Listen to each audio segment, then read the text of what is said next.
shout out sa lahat. Kumusta po? Nakalimutan ko na yung channel ko. Yan, may project tayo dito sa San Pablo, San Simon. Yan, San Simon, Pampanga. 6x8. Halos dalawang project ko nakabukas. Yan yung mga bata ko. Yung mga gwapo, kalat ng barak, mga tools nagkalat. Yan. Ayan na po siya ngayon. 3 weeks. Pang 3 weeks ba natin? Mula pundasyon? Ay, pang 4 weeks na, no? Apat na kayo, ako tatlo. Oo, yan. Diba? Nasaan na, di ba? Nagmerenda na? Ang architect ko dito, si Architect Jis San Pedro. Ayan, San Pedro yung kuha niya, yung apelyido. Tingnan ko ang hulog ng mga bata ko. Ba, kagaling. Basta ko apong forma. Dalawang kwarto, tapos may look yan. Yung mga loads. Stand lahat. Mga ka-construction. Pina-stop ko muna yung 4 na patong dito paikot, pa-eskwala. Yun, doon, 2 patong na lang din. Tapos ito na naman, pinapalayout ko ngayon. Pagkatas nila merienda, banata na naman nila ito. Tapos bukas, yung gitna, yung kwarto. Ito yung sa master. Nakagitna ang CR, isang kwarto, dirty kitchen. Ito na yung pinakasala nila. Tapos dito, may 1.5 pa ako dito na ports. Bago garahe na 5.5. Yan. Mahaba lote nito, kaya lang hindi maganda ang pagkasukat. Dito halos 6.8 ang lapad dito. Dun sa dulo nasa 8 meters. Bali 200 square meter ito. Pahaba nga lang. Yan. O, diba?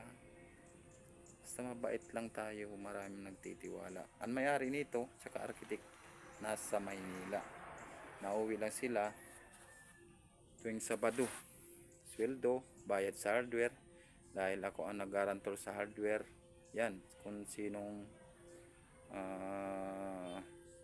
kay Boss Gerald hardware yan, doon sa Santo Tomas, doon ako nangungutang. Sila na lang magbabayad, diba? Yan, basta may tiwala lang. Ito pala, kinuha ko ang kuan nito, ang height. Tumas ako sa kalsada dun, sa kalsada ng 1 meter. Yan, kaya nakikita nyo yan. Medyo mataas ang tambakan, diba?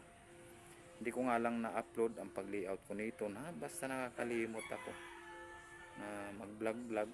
Although hindi naman natin nasahan ang pag-vlog. Nakatuto kasi ako sa reels. Yan, dun sa reels, yun may kuan ako dun, may actual na pag-layout nito. Simple lang pag-layout, basta pag-aralan yung maayos.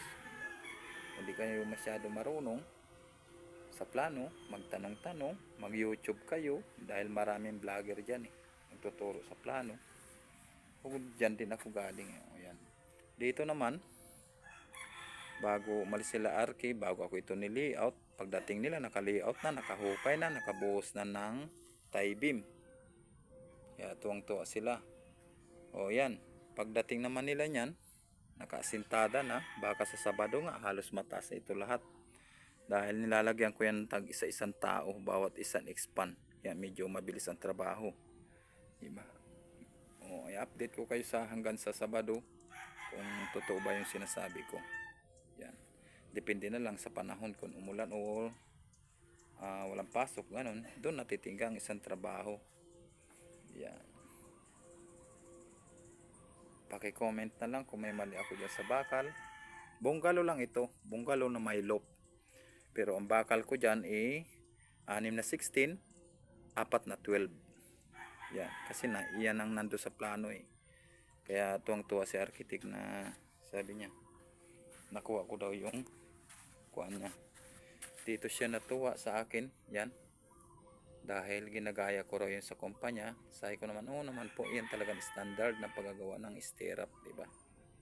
O, di ba? Para nakakain ng halo sa gitna. Ang iba kasi nagsanayan, nakaiskwala lang dito. Ako, hindi. Ganito din yan. Sinusunod ko ang karamihan na tama. O, di ba? O, hanggang dito na lang muna at medyo matabil na ako. Sa sunod na Lunes or Lunes, yan, order na ako ng panambak dyan. Ang gusto ni architect kasi lupa ni tambak. Mahirap mag-order ng lupa dito sa Pampanga. Dalawa lang dito or tatlo yung pinagtibagan or banlik or buhangin. Yan naman kung buhangin, pinakatamper ko yan, binababad ko muna sa tubig para bumaba ng bumaba. Tapos tambak na naman uli. Basahin mo na naman ng tubig, ibabad mo bago itamper na naman uli. Yan, walang kakuang-kuan yang kababang ang tambak, diba? Ang pundasyon ko dyan 1.2 lalim mula sa taas ng lupa, 1 meter 1 meter by 1 meter. Yan, o, diba? Kompleto yan. May tie beam, may grade beam. Yan, o, pakisilip na lang kung pangit ang pagkabuhos ng grade beam ko. Linis, ano. Ayan, o. Ayan, hindi rin nakakalimutan natin yan. Para sa flooring, dapat may mga abang kayong ganyan. O, diba? Kompleto yan, paikot.